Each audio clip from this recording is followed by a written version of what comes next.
Folks want to see the daily duels of Mihawk and Shanks, which is fine, have fun, but that's kind of cute. Because personally, as someone more sophisticated, I want to see the daily debates between Clover and Crocus. C2, like Code Geass. I need to see those C2 debates. Because you know, when Clover pulled up during his youth, when he was running around the mad archaeologist in search of knowledge, you know, he pulled up on the Roger Pirates. And when he did, who was there to meet him? Crocus. Squatted out. One table, face to face, debating for hours. Legendary debates. Like Joe Rogan in the middle, trying to mediate it all. Yes, this is what I'm talking about. This is what I need to see. Someone please help me make this a reality. The daily debates, the C2 debates between Crocus and Clover. Because I'm not lying to you, seeing Clover in his youth with the sword out, yeah, that's kind of crazy. He was in prison 10 times? Trying to match Kaido? Clover! We need more backstories. We absolutely, positively need more backstories. And we for sure do in terms of explaining what... Oh, okay, I'll put it like this, okay? This chapter has a lot of ups, without a damn doubt. If some folks say it's a legendary chapter, I can see why. But I disagree.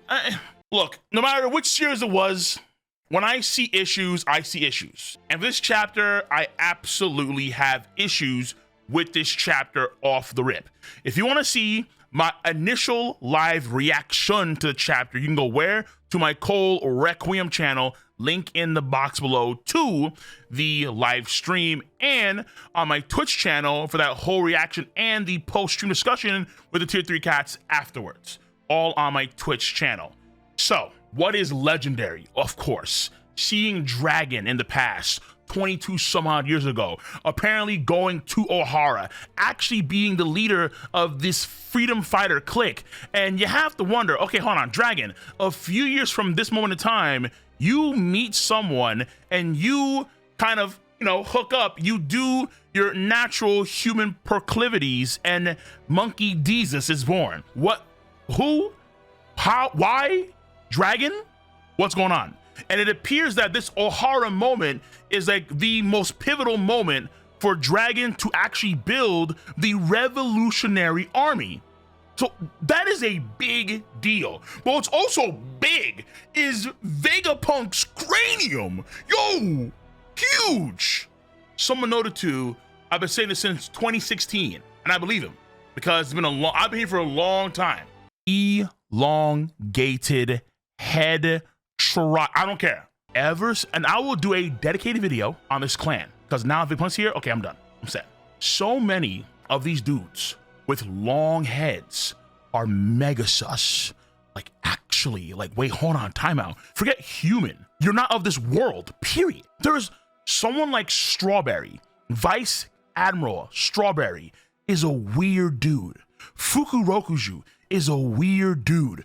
Vegapunk is a weird dude. And it just so happens that when we go to the, I'm gonna say it again, the NL cover story, there are Jolly Rogers on the Moon Pirates, let's say particularly in chapter 442, and the Jolly Roger that these Moon Pirates have on them is of a elongated head individual. Elongated head tribe. Yes, there is no quote tribe, but at this point in time, it's like the difference between being confirmed and being confirmed. We're not confirmed because Oda hasn't said a damn thing about an actual tribe, but we're confirmed because there are these cats that their heads just expand for weird reasons. Oda said in SBS that apparently Fukurokuju, his head got longer because of his rage against Raizo, some of that sort. Strawberry, he got sad, so his head got longer. What? The sheer fact that their heads could just extend and expand that way, they've got to be of the same class. That's what I've been calling for years now. The elongated head tribe. And I'm seeing this man, I'm like, yo, come on.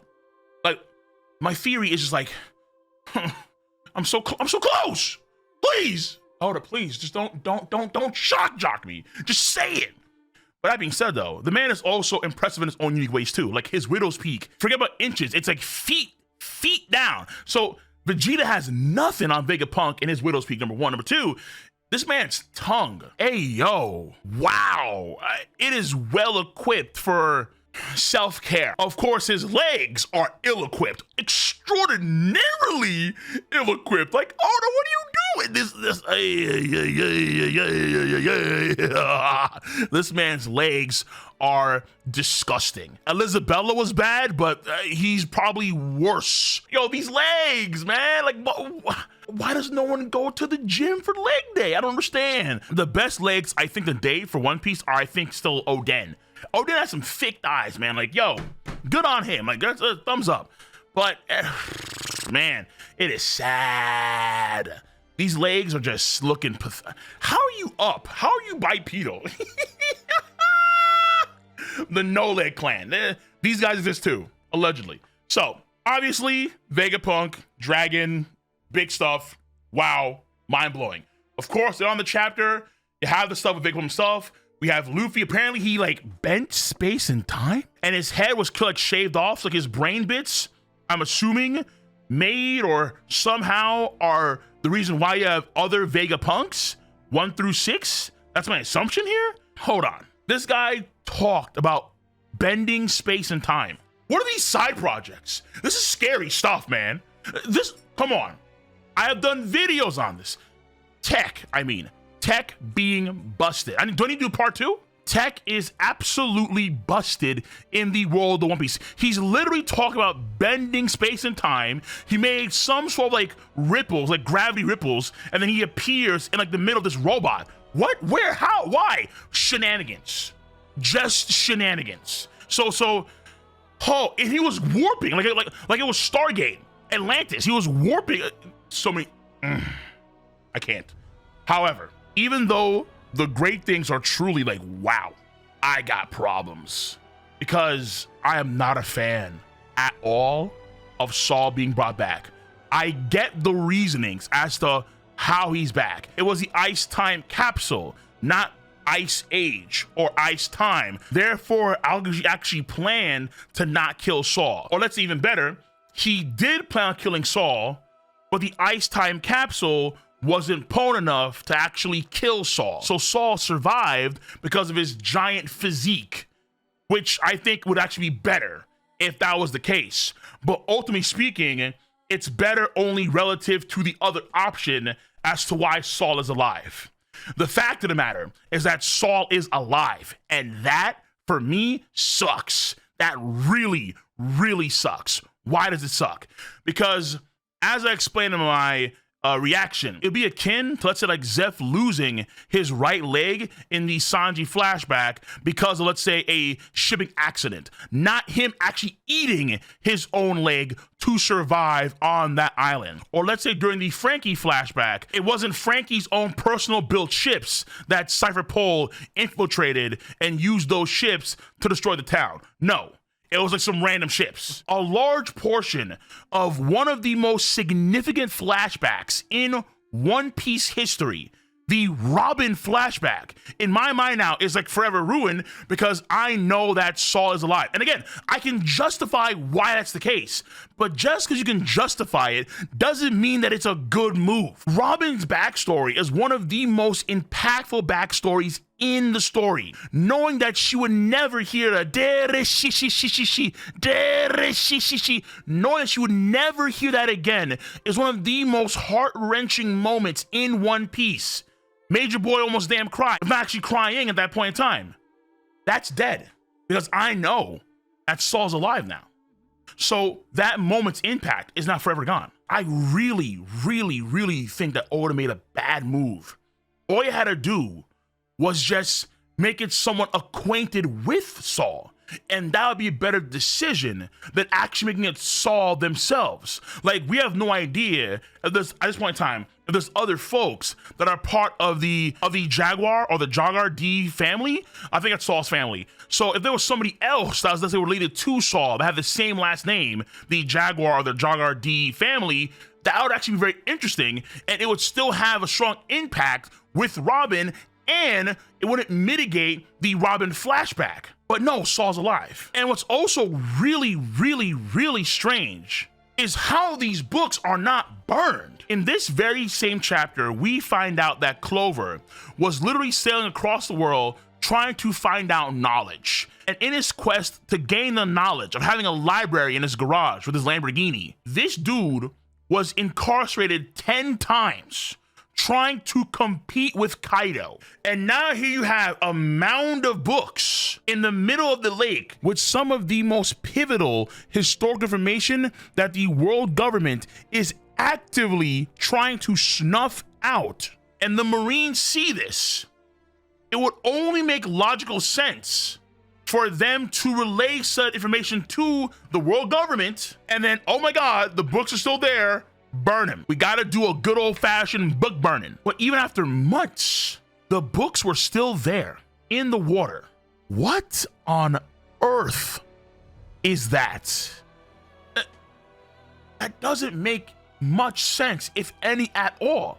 In order to make it make sense, I have to assume so many different variables. Or let's, for example, Aokiji actually froze the books over, and then they didn't know they were there until, but again, like Marine soldiers pulled up and they saw the books. Well, those guys died. Okay, well, if those guys died and they couldn't relay information to, let's say, the world government, it was still months, and they didn't send a single ship to survey, to excavate, to make sure that everything was thoroughly taken care of. The same people, the same archaeologists that they hunted down religiously, that Akainu killed mercilessly, they wouldn't do a check on their own home country to make sure that everything was erased completely? When they are so thoroughly keen on erasing information about the past? No, this doesn't make sense. All it takes is a few barrel of oils, throw it in there and light it on fire. And that's it, it's easy. That's what I'm saying, yo. This chapter for me personally has issues, like just fundamental issues. I'm hoping that I'm wrong on that particular part, and we do get a extended horror flashback to explain why the world government didn't actually burn those books. How they could leave that place for months unattended to and let these books sit there in the water. I've got to see something. I've got to see something, yo. Because that to me is really, really strange. And once again, I think like no matter how I slice it, just knowing that in the future, there's a chance now that Robin could hear a dere shi from the same man that she thought was dead when she was a little girl. Not a new person, but the same person. That sucks. That sucks.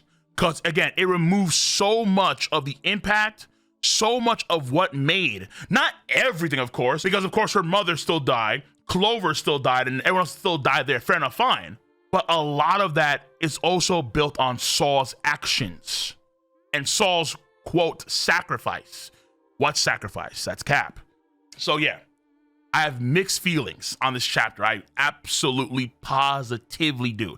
And I know that, you know, as a One Piece mainly content creator, I'm supposed to be like, oh yeah, every chapter is great. No. This chapter, honestly, I want to say it's like godlike, Goda status, but no. Order for this chapter is probably just peak human, or to be quite frank, just a regular man, because, yo, the ups were great, but the downs, no.